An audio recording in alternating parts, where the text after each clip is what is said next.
आपला देश आणि आपल्या भूमीला वाचवण्यासाठी कुठल्याही सरकारी पोस्टची आवश्यकता नसते मिस्टर शर्मा. त्यासाठी फक्त एका पोस्टची गरज आहे आणि ती आहे देशभक्तीची पोस्ट. सर, मला एका लेटेस्ट ट्रेंडने हैराण केलेलं आहे. मागील काही महिन्यांमध्ये शहरात जे काही मर्डर झालेत त्यात कोणी नावाजलेला गुंड नाहीये. मला वाटतं कोणी गँग 20-22 वर्षांच्या मुलांना सुपारी किलिंग मध्ये इन्व्हॉल्व्ह करते.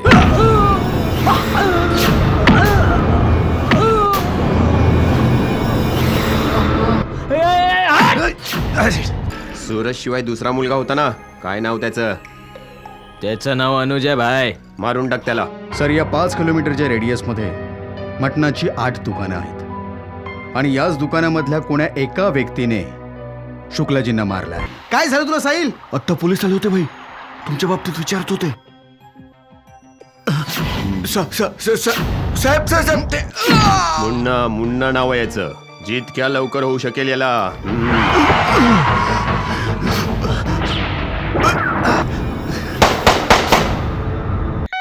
अरे हे काय, एकच मुलगा घेऊन आलास? घोडा चालवलाय कधी? काय हरकत नाही, आम्ही शिकवू तुला.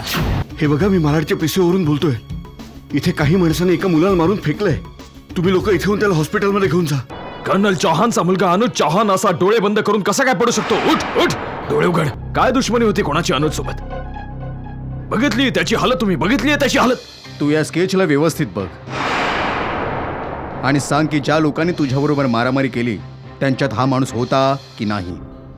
हा त्यांच्यात नव्हता.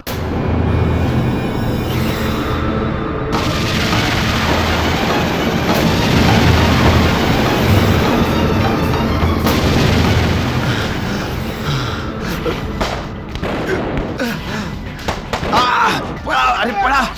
पण तो तरुण कुठे निघून गेला? हा तर तोच आहे जो मला धडकला होता. आश्चर्य आहे. काय म्हणायचंय? या मुलावर तर स्वतःच काही गुंडांनी हल्ला केला होता. मीच याला वाचवलं होतं. पण केव्हा आणि कुठे? जेव्हा मी नाशिकहून मुंबईला येत होतो. ही घटना तेव्हाच घडली होती. याचा अर्थ या मुन्नाचा संबंध या ना त्या प्रकारे या हल्ल्याशी पण जोडलेला आहे. सर, हे सांगितलं तर नाही जाणार, पण मी इन्क्वायरी अवश्य करीन. Thank you very much sir. Anuj, take care.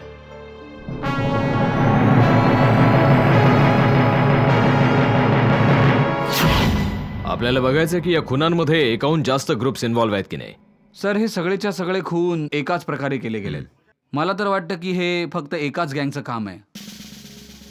मागच्या 2 वर्षांमध्ये आपण जवळपास सगळ्याच गँगस्टर्सना संपवलंय. पण ज्या पद्धतीने खून होत आहेत असं वाटतंय की यात नवीन मुलं इन्व्हॉल्व्ह आहेत. होऊ शकतं सर. वरून हा मुन्ना. कमिशनर साहेबांचा फोन आला होता. म्हणत होते की खूप प्रेशर आहे, लवकरच काहीतरी करावं लागेल. सर, या बाबतीत अजून काहीच माहिती नाही कळली की याला कोणी प्लॅन केलाय. मी आपल्या इन्फॉर्मंट्सना विचारायचा प्रयत्न केला, त्या लोकांना पण त्याच्या बाबतीत काहीच माहिती नाही. सर, असं होऊ शकतं का सर की हा बॉम्ब ब्लास्ट, हा शुक्लाजींचा खून यासारख्या गुन्ह्यांचा प्लॅन यानेच एक्झिक्यूट केला असावा? जर खून असेल तर एक माणूस करू शकतो, पण हे bomb blast it requires a mechanism. जसं की आरडीएक्स मिळवणं, टॅक्सी प्रोव्हाइड करणं, बॉम्ब केव्हा आणि कुठे फुटेल या बाबतीत प्लॅनिंग करणं. हे एका माणसाच्या हातचं काम नाहीये. आणि मग आपल्या इन्फॉर्मेशन प्रमाणे बॉम्ब ब्लास्टच्या नंतर मुन्नाने खाडीच्या कुठल्या तरी देशामध्ये शेल्टर घेतलं होतं. पण कोणाकडे सर? हेच तर विचार करायची गोष्ट आहे. हेच तर विचार करायची गोष्ट आहे. श्रीवास्तवजी, रिमझिम, तुम्ही दोघं तर चांगलेच जाणता की बाबांनी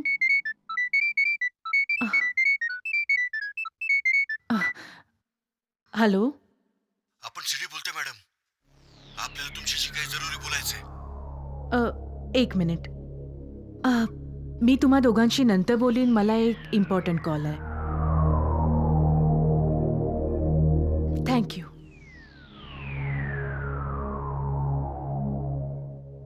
हां, बोला सिडी. मॅडम, तुम्ही मला संध्याकाळी भेटू शकता?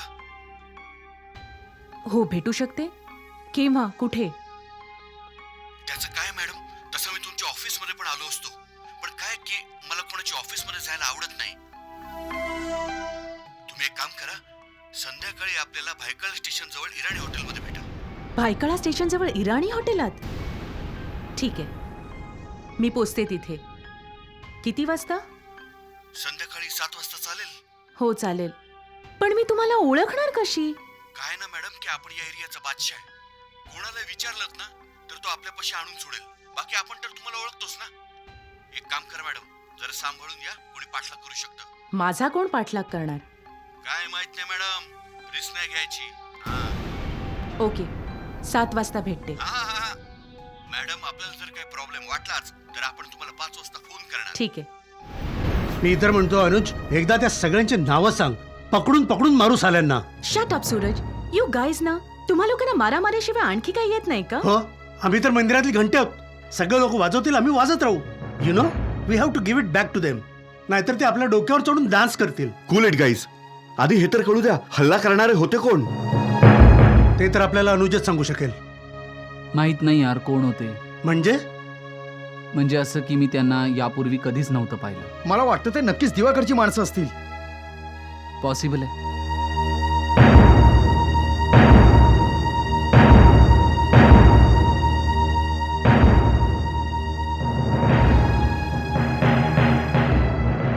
अनुज, जोपर्यंत तू पूर्णपणे ठीक नाही होत, कॉलेज नाही उघडणार. आम्ही सगळे स्ट्राईक करू. हो हो, आता स्ट्राईक होणारच. स्ट्राईक करू आम्ही लोक. स्ट्राईक करे हो मी. स्ट्राईक करू. स्ट्राईक करू आम्ही. स्ट्राईक करू. हो हो, स्ट्राईक करू. स्ट्राईक करायचं. प्लीज माझं म्हणणं ऐका. तुम्ही लोक असं काहीच नाही करणार. यामुळे इलेक्शनवर फरक पडेल यार. पण तसंही आम्ही तुझ्याशिवाय काहीच नाही करू शकत अनुज. हे बघा, हे सगळं हॅलो बॉयज. Hello sir. कसा आहेस बेटा अनुज? Fine dad. अनुज योग्यच बोलतोय. कॉलेजमध्ये स्ट्राईक चांगली गोष्ट नाहीये. हे विद्येचं मंदिर आहे. इथे कुठल्याच प्रकारचं राजकारण व्हायला नको. तसंही अनुज एक फौजीचा मुलगा आहे. एवढं दुःख तर तो सहन करूच शकतो. जर तुम्ही कॉलेजमध्ये स्ट्राईक कराल तर स्वतःच नुकसान कराल. These are your formative years which will decide your future. म्हणूनच स्ट्राईक कराल तर वेळ वाया घालवाल. आणि विचार करा, वेळ वाया गेला तर तुम्हा लोकांच्या भविष्याचं काय होणार. पण uncle, Anuj no arguments. No arguments. कोणा एका स्टुडंटच्या कारणाने बाकी स्टुडंटच्या अभ्यासावर परिणाम व्हायला नको. तुम्ही सगळे लोक मला वचन द्या की कॉलेजात कुठलंही चुकीचं काम नाही करणार. Good, very good. चांगली मुलं तीच असतात जी आपला आणि आपल्या देशाचा विचार करतात. आपल्या बाबतीत बरंच काही ऐकलं होतं सर, पण आज आपले विचार ऐकून मला असं वाटतंय की मी जे पण तुमच्या बाबतीत लोकांकडून ऐकलं होतं तुम्ही त्यापेक्षा फार महान व्यक्ती आहात. You are a great man sir. माणूस कधी मोठा नसतो ऑफिसर. जर आपण आपल्या जीवनात काही वाईट काम नाही केलं तर छोटा बनण्यापासून वाचू शकतो. आणि कदाचित तेच एक मोठं काम आहे.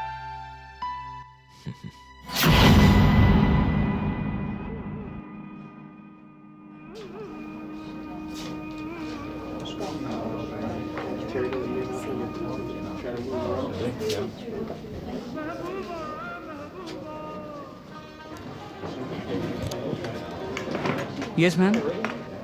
हां, एक चहा. अच्छा आणतो.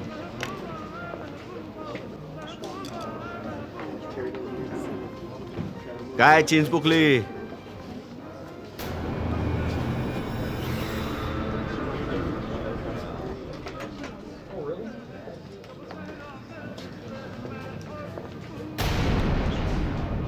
अंबिका मॅडम.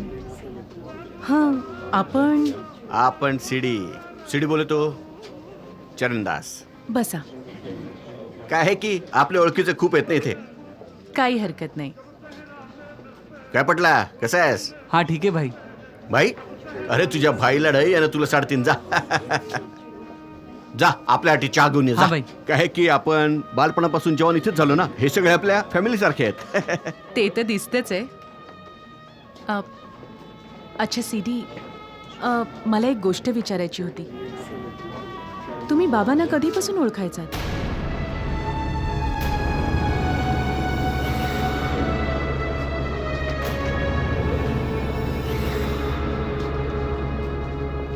साहेब फारच ग्रेट माणूस होते. साहेबांच्या सोबत आपली पहिली भेट हीच काही 7 वर्षांपूर्वी झाली होती. एका केसमध्ये आपल्याला पोलीस फार परेशान करत होते, पण साहेबांनी आपली साईड घेतली. हं, साहेब फारच ग्रेट माणूस होते. साहेबांच्या मोठ्या मोठ्या ओळखी होत्या, पण साहेब आपल्यावर फार प्रेम करत होते. जेव्हा आपण भेटायचो ना, तेव्हा आपल्याला एक गांधी देत होते. गांधी बोलतो 500 रुपयाची नोट. यासाठी नाही की आपल्याला त्याची गरज आहे, पण ते ऐकतच नव्हते. साहेबांसोबत पण फारच वाईट झालं.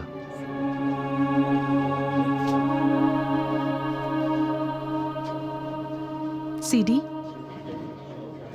तुम्ही त्यांना शेवटचे कधी भेटला होतात? हेच काहीतरी 2 आठवड्यांपूर्वी.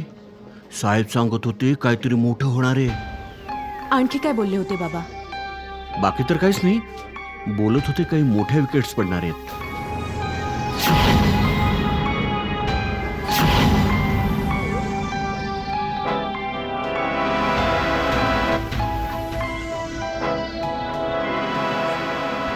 सीडी, तुम्हाला माहितीये बाबा कोणत्या केसवर काम करत होते? तसे तर साहेब अनेक केसवर एकदम काम करत होते, पण आपल्याला तेवढंच माहिती असायचं जेवढं ते सांगायचं. पण आपला पण रेकॉर्ड होता मॅडम. साहेबांना जी माहिती हवी असायची ना, आपण ती माहिती काढून द्यायचो. सीडी, माझं एक काम कराल तुम्ही? काय बोलताय हे मॅडम? आपण साहेबांचे एवढे मोठे फॅन होतो. आता ते नाही आहेत तर आपण तुमच्यासाठी काम करणार, कारण की साहेबांनी आपल्यासाठी फारच मदत केली आहे. सीडी, मला हे जाणून घ्यायचंय की बाबा अशा कोणत्या केसवर काम करत होते ज्याच्यामुळे त्यांचा मृत्यू झाला. मला जाणून घ्यायचंय की त्यांच्या मृत्यूच्या मागे कोणत्या लोकांचा हात होता.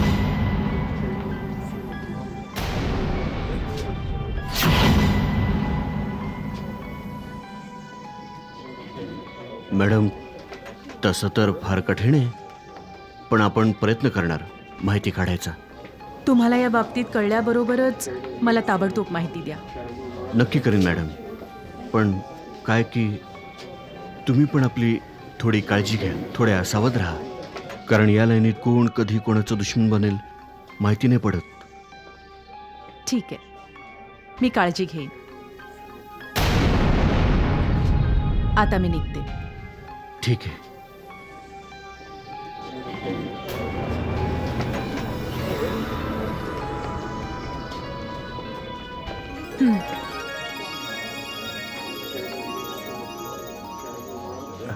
हे आपण काय करत आहात मॅडम? असं समजा की बाबा देत आहेत. आता तुम्ही मला त्यांची जागा दिलीच आहे, तर मला तेच करू द्या जे बाबा करत होते. तुम्ही हे बोलून आपलं तोंडच बंद केलं. आपण एक काम करतो की याला ओके करून टाकतो. अच्छा, निघते. ठीक आहे.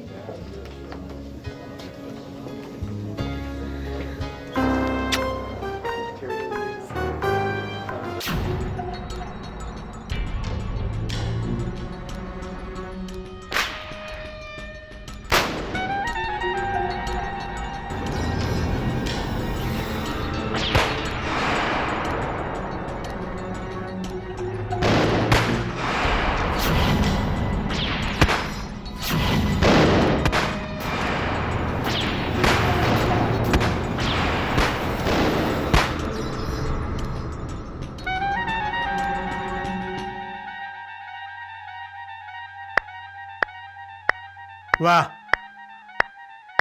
बहुत अच्छे. आता तुम्ही बनलात पक्का शूटर. आता आम्ही 1-2 दिवसात तुम्हाला तुमच्या शिकारीचा नावपत्ता देऊ आणि तुम्ही चुपचाप आपलं काम करून आपल्या गावाला परत निघून जायचं. चुकूनही या बाजूला पाहायचं नाही. समजलं मी? चला जा.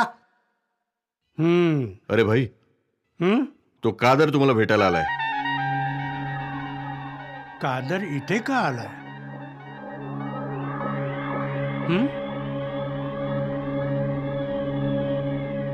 जा बोलावून आण त्याला. ठीक आहे भाई. हे बघा ऑफिसर, मी तुम्हाला आधीच सांगितलं होतं की मला तुमच्या रुटीन इन्क्वायरीमध्ये काही रस नाहीये. हो, काही ठोस पुरावा हाती लागला असेल तर बोला. तसाही माझा पोलिसांच्या क्षमतेवर विश्वास नाही उरला. आमचा न्यूजपेपर आणि आमचे रिपोर्टर्स पोलिसांपेक्षाही जास्त इन्फॉर्मेशन आणि एव्हिडन्स कलेक्ट करत असतात. इनफॅक्ट आजच्या काळात मीडियाच्या शक्तीला कोणी इग्नोर नाही करत. मीडिया केसेसना हाईप करून पब्लिकची दिशाभूल करत असते. आधी फॅक्ट जाणून न घेता आपली बाजू मांडणे मीडियाची सवयच झाली आहे. पोलीस ठोस पुराव्यांच्या आधारावर काम करत असतात. हे बघा miss, you have to have faith in the police department. आणि आम्ही हे काम पेपर विकायला आणि पैसे कमवण्यासाठी नाही करत. आम्ही हे काम करतो ते फक्त आणि फक्त देशाच्या सेवेसाठी. याला काही पैशांमध्ये मोजलं जातं, ज्याला आम्ही सॅलरी म्हणतो. हे बघा, आणि जर तुमचा पोलीस डिपार्टमेंटवर विश्वास नसेल तर let me tell you one thing, you sadly mistaken. आपल्या विचारांना सुधारवा मॅम, आणि आम्हाला हे सांगण्याचा प्रयत्न करा की तुमच्या वडिलांचे कोणकोणत्या लोकांशी संबंध होते आणि त्यांच्या मृत्यूचं कारण काय होतं. आणि जेव्हा तुम्हाला ही माहिती मिळेल तेव्हा प्लीज आपल्या पेपरमध्ये छापण्याच्या आधी आम्हाला येऊन अवश्य सांगा. Sure I will definitely inform you. Thank you. जर पोलिसांपासून काही लपवायचा प्रयत्न केला तर तुम्हाला माहिती आहे, आमच्याकडे दुसरे मार्ग देखील आहेत. See you then.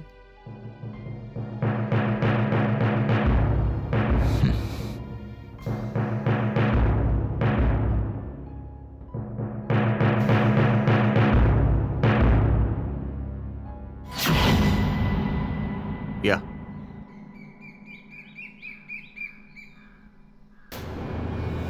ओ कादर भाई, मोस्ट वेलकम कादर भाई. कादर भाई, कशा आहात तुम्ही? चांगलं आहे. कादर भाई, जे कधी माणसाला जनावरासारखे कापून टाकायचे, आता त्यांच्या सूर्याची दार बोथट पडत चालली आहे. म्हणजे असं की खचड्याने ऐकलं की मुन्ना तुमच्या हातून वाचून पळाला. चुकीचं ऐकलंयस तू, चुकीचं ऐकलंय. कादरच्या सुरीची धार एवढी बोथट नाही झाली आहे कचडा की मुन्नासारखे लोक त्यातून वाचतील. समजलं? हे वेगळे की पहिले आपण माणसांना कापायचा धंदा करत होतो, आजकाल जनावरांना कापतो. कारण आपल्याला वाटू लागलं की ते चूक आहे. तो व्यवसाय चुकीचा आहे, माणसं मारणं चुकीचं आहे, म्हणून आपण आपल्या मर्जीनं सोडलंय ते. जर आपली धार बोथट झाली असती ना तर तो शुक्ला ज्याचा मुन्ना मर्डर नाही करू शकला, आपण कसा केला असता? बोल ना. तो शुक्लाला तू टपकावला आहे. हा, आपण टपकवला. आणि मुन्ना यासाठी वाचला कारण आपल्या रिव्हॉल्वर मध्ये गोळ्याच खल्यास झाल्या होत्या. नाहीतर पेपरच्या फ्रंट पेजवर त्या कलम 72च्या सोबतीनेच मुन्नाच्या मर्डरचा पण फोटो छापला असता. इथे कशाला आलायस तू? आपण इथे 2 कामासाठी आलोय. काय? एक तर आपल्याकडे भाईचा डायरेक्ट कॉन्टॅक्ट नाही आहे, आणि आपल्याला माहिती आहे की तुझ्याकडे भाईचा डायरेक्ट कॉन्टॅक्ट आहे. तुला भाईशी काय बोलायचं आहे? आपल्याला शेल्टर पाहिजे, पोलीस आपल्या मागे लागलेत. आणि दुसरं, आपल्याला भाईकडून 5 पेटी रोकडा पाहिजेल आहे. 5 पेटी? शुक्लाला टपकवायची फीस. शुक्लाला टपकावायची 5 पेटी? हा, 5 पेटी. 5 लाख टपकवायचे 5 लाख. खचेडा भाई, अबे चुप राहा तू. तुला माहित नाही कोण आहे हा? हा फार मोठा शूटर आहे कादर भाई, समजला? फार मोठा शूटर. खचेडा भाई, आपल्याला 500ची पत्ती द्यायची. आपण आत्ताच्या आत्ता या शूटरला फोडून टाको. साला किस्साच फिनिश. अबे पित्ती, साल्या पित्ती, आपल्याला फोडशील तू? कादरला फोडशील तू? अबे साल्या फ्रीजामध्ये सगळ्याच्या सगळ्या गोळ्या घालीन, समजलं? शांत कादर भाई, शांत. असं का बघतोस रे? काय नाही. अरे पकड याला. चल बे, जा. चल जा इथून. हे असं का बघतोस रे? काय नाही कादर भाई. कोण आहे रे हा? कोण आहे? नाही, नवा मुलगा आहे, नवीन रक्त आहे. शांत. कादर भाई, तुमच्या मागे शहरातले पोलीस पडले आहेत. तुम्हाला हवं तर तुम्ही इथे राहू शकता आणि बाईचा कॉन्टॅक्ट झाल्याबरोबर मी तुमचं बोलणं करून देईन. आता मला सिटीमधून ही माहिती घ्यायची आहे, तो कोणता चेहरा आहे जो भाईचा खास आहे. समजलं माझं म्हणणं? बस. त्याच्या आधी आपल्यासाठी थोडं चहा आणि खारीची व्यवस्था कर चल. या, या. ऐकून अजूनही घुरतोय तो. अरे जाऊ द्या ना कादर बाई, तुम्ही पण या. हे सालं तुझ्या तर आपल्याला सतत होणाऱ्या या सुपारी खुनांवर अंकुश लावायचा आहे. जर कोणाला काही इन्फॉर्मेशन मिळत असेल तर मला सांगा. खान, काल तुम्ही कोणाला भेटायला जाणार होतात, काय झालं? भेट झाली होती सर, पण या मर्डरच्या बाबतीत काही खास हाती नाही आलं. पण एवढं नक्की माहीत झालंय सर की यावेळी शहरातले खास गँगस्टर्स म्हणजे सगळेच गँगस्टर मुन्नाच्या शोधात गुंतले आहेत. पण सर त्याने असं काय केलंय की सगळे गँगस्टर त्याला शोधत आहेत? जर असं असेल तर आपल्यासाठी तो काम सोपं करतोय. तसंही मुन्नाला पकडण्याचं खूपच प्रेशर आहे आपल्यावर. सर, तुम्हाला असं नाही वाटत की जर आपण मुन्नाला जिवंत अटक केले तर आपल्यासाठी चांगलं असेल? कारण बॉम्ब ब्लास्ट आणि शुक्लदीनच्या मर्डरमध्ये जे कोण इन्व्हॉल्ड आहेत आपल्याला त्यांच्यापर्यंत पोहोचायचा रस्ता पण मिळेल. अभिमन्यू, मुन्नासारखे हे सराईत गुन्हेगार एवढे सहजपणे पोलिसांच्या हाती नाही लागत. ते तुटून जातात पण पोलिसांसमोर तोंड उघडायला मागत नाहीत. आणि नौबत सुद्धा तेव्हा येते जेव्हा ते सरेंडर करायचा विचार करतात. आणि सरेंडर करतात सुद्धा तर स्वतःला गोळी मारतात. यापेक्षा चांगलं हे आहे की अंडरवर्ल्ड किंवा आपण त्यांना तिथेच संपवून टाकायचं. सर, एक गोष्ट तर आहे, जर मुन्नाच्या मागे खरोखरच कोणती मोठी ताकद असेल तर तो पकडला गेल्यावर आपली ही केस हलकी पडणार. कारण त्याच्यानंतर आपल्या लोकांवर प्रेशर टाकलं जाणार की आपण या केसमध्ये कुठल्याही मोठ्या माणसाचं नाव घेऊ नये. आपल्या इंडियामध्ये हाच तर प्रॉब्लेम आहे. जर आपण अपराधाला पकडू शकलो नाही तर शिव्या खातो. अपराधाला पकडू शकलो तरी पण शिव्या खातो, कारण तो कोण्या बड्या आसामीचा खास माणूस असतो. यासाठीच त्यांना तिथे मारून टाकणंच योग्य आहे. I understand sir. हा कबूतर, बोल. बातमी पक्की केव्हा? ओके, ठीक आहे. बॉईज, आपल्याला 1 तासाच्या आत निघायचंय. भट्या, गाडी तयार ठेव. चला रावसाहेब. चौधरी आणि पवारकडून ॲम्युनेशन घ्या. सर आपण बुलेट प्रूफ जॅकेट्स घालायचे आहेत. नॉर्मल नंबर प्लेटची गाडी यूज करायची, पोलिसांची नाही. Is that clear? Clear sir. Sir, काही इम्पॉर्टंट? मला खबरीकडून खबर मिळाली आहे.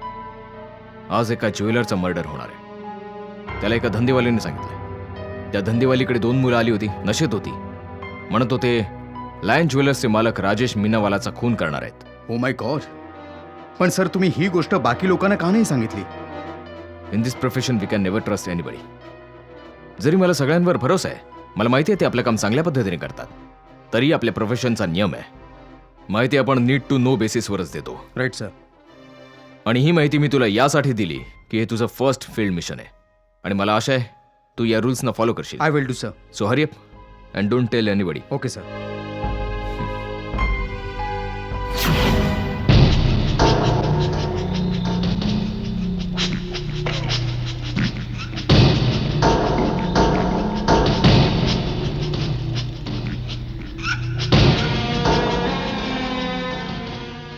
प्रणाम भाईजी.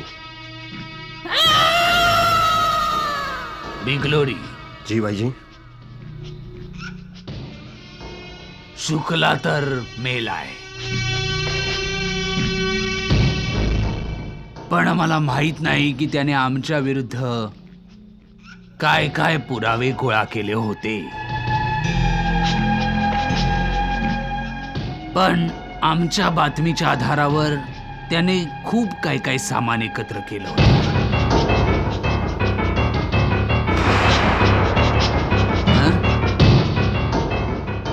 ऑडिओ टेप्स, कागदपत्र आणि किती लोकांचे बँक अकाउंट्स. पोलिसांना त्याच्या प्रेताजवळून काहीच नाही मिळालं. तर याचा अर्थ असा होतो की त्यांनी ते सामान कुठल्या सुरक्षित जागी ठेवलंय. जी भाईजी. एक तर ते सामान त्याच्या घरामध्ये असेल, नाहीतर त्याच्या ऑफिसमध्ये असेल. ऑफिसात आपण घुसू नाही शकत. तर जा, त्याच्या घरामध्ये घुसा. जी जी भाईजी, घुसतो. पण लक्षात ठेवा, हम्म, ही केस थोडी गरम आहे आणि पोलिसांवर प्रेशर पण आहे. तर जो पण तिथे जाईल हे पाहून जाईल की घरचे सारे लोक घराच्या बाहेर असतील. भाईजी तुम्ही निश्चिंत राहा. मी माझ्या काही खास माणसांना शुक्लाच्या घराबाहेर लावून देतो. ते त्याच्या घरावर बरोबर नजर ठेवतील. संधी दिसताच ते आपलं काम करून टाकतील. Correct correct. इकडे इकडे.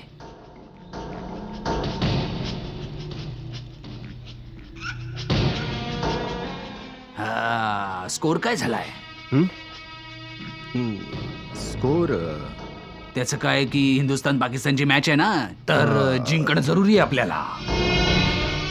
भाईजी मी दुसऱ्या विचारांमध्ये अरे 12 कोटींचा प्रश्न आहे भाई.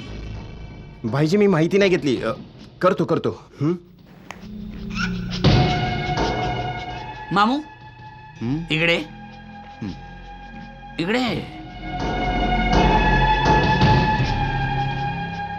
सही डाव लावलायस ना? परफेक्ट. या मिशा काढ. खराब दिसतात तुला.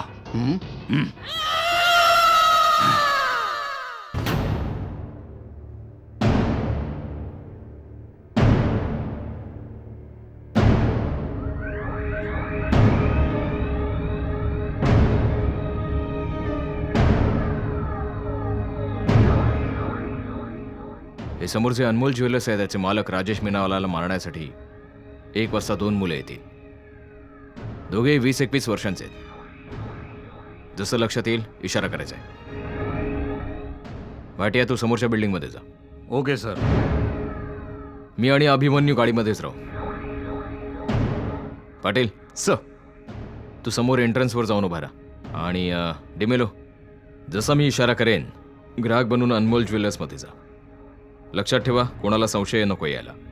या पवार तू रस्त्यावर चक्कर मारत राहा. ती मुलं कुठूनही आणि कशीही येऊ शकतात. लक्षात ठेवा जोपर्यंत मी ऑर्डर देत नाही फायर नाही करायचं. मी ऑर्डर देईन तेव्हाच फायर करायचं. आपल्याला त्या मुलांना जिवंत पकडायचं.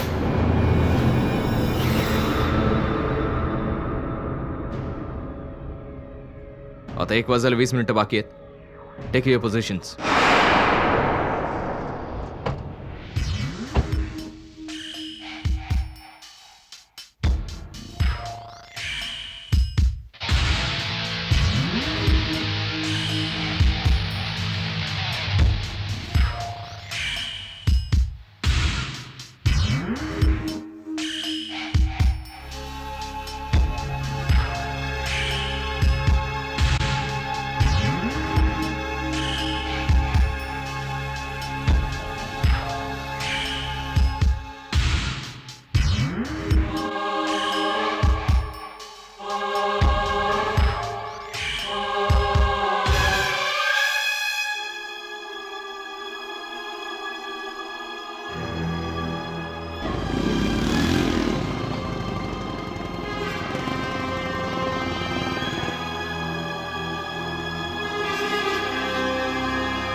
तिकडेच थांबा.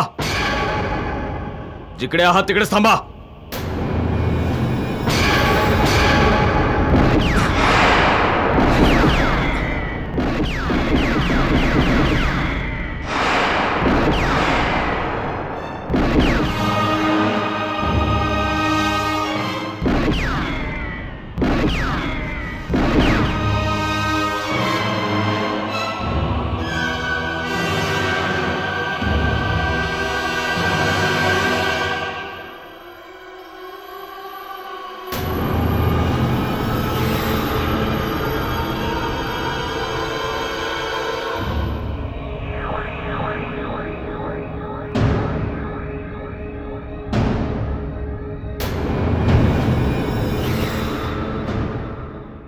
नो. भाटिया याला हॉस्पिटलमध्ये पोहोचवा. अभिमन्यू दुसरी गाडी घेऊन ये. साय या सगळ्या जागेला सील करा.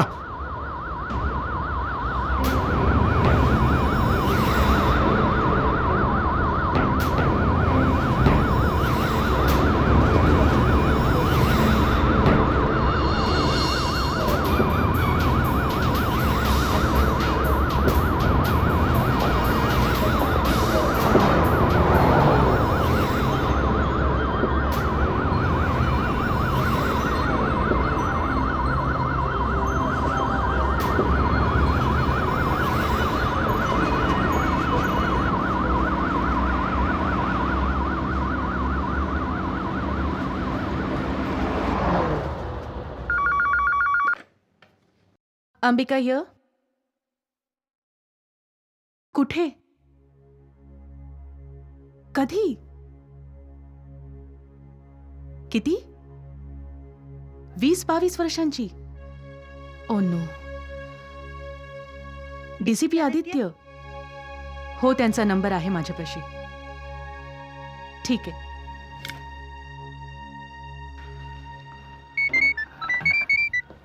हॅलो, अभिनंदन. कोण बोलतंय? मी अंबिका शुक्ला बोलतेय. आय होप यू रिमेंबर मी. हो, ऑफकोर्स. मला वाटलं तुमचं अभिनंदन करावं. आत्ताच बातमी आली आहे की तुमच्या टीमने हाफ सेंचुरी बनवली. काय म्हणायचंय? अरे, तुम्ही लोकांनी त्या 2 मुलांना जे मारलंय. मॅडम, ज्यांना तुम्ही मुलं समजता त्यांच्याजवळ भरलेली पिस्तुलं होती आणि ते कोणाचा तरी खून करायला आले होते. रिअली? मी तर ऐकलंय की पोलीसवाले नेहमी स्वतःच एन्काउंटर विक्टिम्सच्या हातात हत्यारं ठेवतात. अंबिकाजी, तुम्ही आपलं लिमिट क्रॉस करताय. अरे रे रे रे रे रे, तुम्ही तर नाराज झालात. मी तर फक्त ऐकलंय. एनिवेज, या हाफ सेंचुरीचं सेलिब्रेशन तर तुम्ही करालच. शक्य आहे तुम्हाला या अचिव्हमेंटसाठी एखादं मेडल किंवा अवॉर्ड पण मिळेल. बरं वाटेल जर आम्हाला पण बोलवाल. तुमच्या खुशीत सहभागी होऊन आम्ही पण पार्टी करू. तुम्ही एक काम करा, सरकारी हॉस्पिटलच्या ICU वॉर्डमध्ये या. तिथे माझा एक जवान त्या मुलांच्या गोळीने जखमी होऊन मृत्यूशी लढतोय. त्याची पत्नी आणि 2 छोटी मुलं आहेत. त्याच्या ठीक होण्याची प्रार्थना करतायत. तुम्हाला हवं असेल तर इथे या पार्टीत सहभागी होता येईल.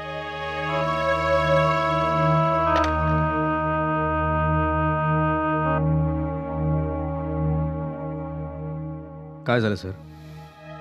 काही नाही, अंबिकाचा फोन होता. हे मीडियावाले विचार करतात आम्ही इथून तिथून लोकांना उचलून एन्काउंटर करतो. आता जाऊ दे ना सर. आपल्याला माहिती आहे की आपण जे केलं ते योग्यच केलंय.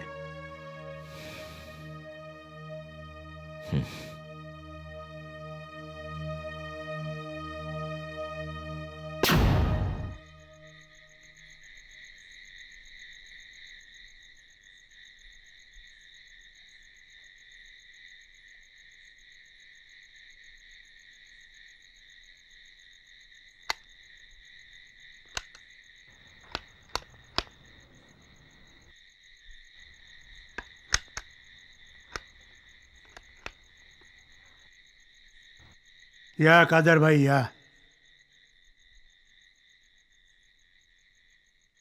म्हटलं रायफलला थोडं स्वच्छ करून घ्यावं, कुठे गंजून जाऊ नये. तुझ्या आत्म्याला आणि तुझ्या विचारांना जो गंज लागलाय त्याची स्वच्छता कधी करणार तू? म्हणजे आजचा पेपर तर वाचलाच असेल ना तू? ती 2 मुलं ज्यांना ज्वेलरला शूट करायला पाठवलं होतंस ना तू, त्याचा काय परिणाम झाला? पोलिसांनी टेररिस्ट सारखं मारलं त्यांना. त्यांच्या बॉडीत एवढ्या गोळ्या घातल्या जेवढ्या त्यांनी आपल्या स्वप्नात पण पाहिले नसतील रे. तर तुला म्हणायचं तरी काय आहे? आपल्याला म्हणायचं काहीच नाही रे. अरे, आपल्यासारखा माणूस काय बोलेल जो स्वतः तुझ्या शेल्टरमध्ये इथे पडलाय? पण आपल्याला तुला समजवायची इच्छा आहे. बघ, तुला चांगलंच माहिती आहे की आपण शूटर होतो, पण हळूहळू आपल्याला समजायला लागलं की हे सगळं चूक आहे, हे सगळं चुकीचं आहे. माणसाला काहीच हक्क नाही अरे कोणाचा जीव घ्यायचा. हा हक्क फक्त त्याला आहे, परच्याला, ज्याच्या न्यायालयात एक दिवस आपल्याला हजर व्हायचं आहे. आपण काय जबाब देणार त्या साऱ्या जगाच्या मालिकला? बोल, काय देणार? तुम्ही गोष्ट फार गोल फिरवून बोलताय कादर भाई. आपण तुला काहीच गोल गोल फिरवून सांगत नाहीये खचडा, काहीच नाही. आपण एकदम सरळ गोष्ट बोलतोय. हे बघ, मी तुझा दुश्मन नाही ना. ती मुलं तुझी दुश्मन होती, पण उगाचच बेमौत मारले गेले ते लोक. आता त्यांनी बरोबर जिंदगी पण पाहिली नव्हती की जिंदगी असते कशी. त्यांचे मायबाप, ते मायबापांनी मुलांसाठी काय काय स्वप्न पाहिली असतील विचार कर. त्यातलाच कोणी आपल्या बहिणीचा सहारा असेल, कोणी आपल्या बापाची लाठी असेल. तुम्ही माझा दिमाग फिरवायचा प्रयत्न करता कादर भाई. खरं बोललास, एकदम खरं बोललास. आपण तुझा दिमाग फिरवायचा प्रयत्न करतो आहे, पण चुकीच्या ट्रॅकवर फिरवायचा प्रयत्न नाही करत आहे. कशासाठी त्या भोळ्या मुलांच्या जीवाशी खेळतोयस तू? कशाला? त्यांनी तुझं काहीच बिघडवलं नाहीये. मी नव्हतो गेलो त्या मुलांच्या पाशी. ते स्वतः चालून येतात माझ्यापाशी. मी त्यांची गरज पूर्ण करतो आणि ते माझं काम करतात. नाही, तू त्यांची गरज पूर्ण नाही करत, उलट त्यांच्या डोक्यातल्या त्यावेळेच्या गरजेला पूर्ण करतोस आणि त्यांच्या मोबदल्यात त्यांना देतोस निरर्थक भविष्य आणि काळोख जीवन. बस कादरभाई बस. मी तुमचं भाषण ऐकायच्या मूडमध्ये नाही आहे. मला झोप येते आणि मी जातोय झोपायला. खुदा हाफिज.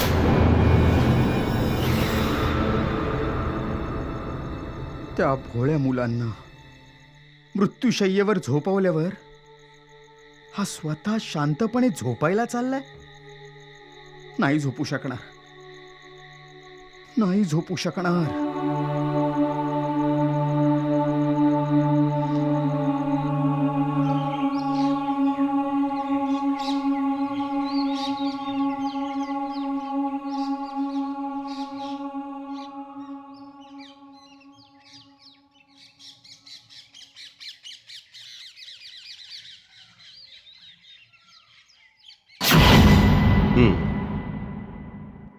अभिमन्यू, तुझं काय म्हणणं आहे?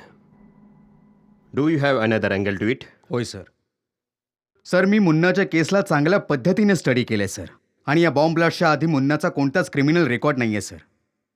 आणि आम्ही या दोन्ही केसेसना एका अज्ञात कॉलरच्या इन्फॉर्मेशनला बेस बनवून असं समजून चाललो आहे की या दोन्ही कामांमध्ये मुन्नाचा हात आहे. सर, असंही होऊ शकतं की मुन्ना फक्त प्यादा आहे आणि दोन्ही आरोप त्याच्यावर लादले जात आहेत. तर मग बॉम्ब ब्लास्टच्या नंतर मुन्ना गायब कुठे झाला होता? जर तो निरपराध होता तर समोर का नाही आला? जर कोणी त्याला प्यादा बनवून वापर करून घेतोय तर का करतोय? ऑफिसर, या प्रश्नांची उत्तर फक्त एकाच गोष्टीत आहे की मुन्ना कसंही करून आमच्या हाती जिवंत मिळावा. अर्थात मला कल्पना आहे की हे फार जिकरीचं काम आहे. यासाठीच मी म्हणतो आहे की जर तो कुठल्याही प्रकारचा शहाणपणा करेल तर तुम्ही लोक रिस्क घेऊ नका. Okay sir.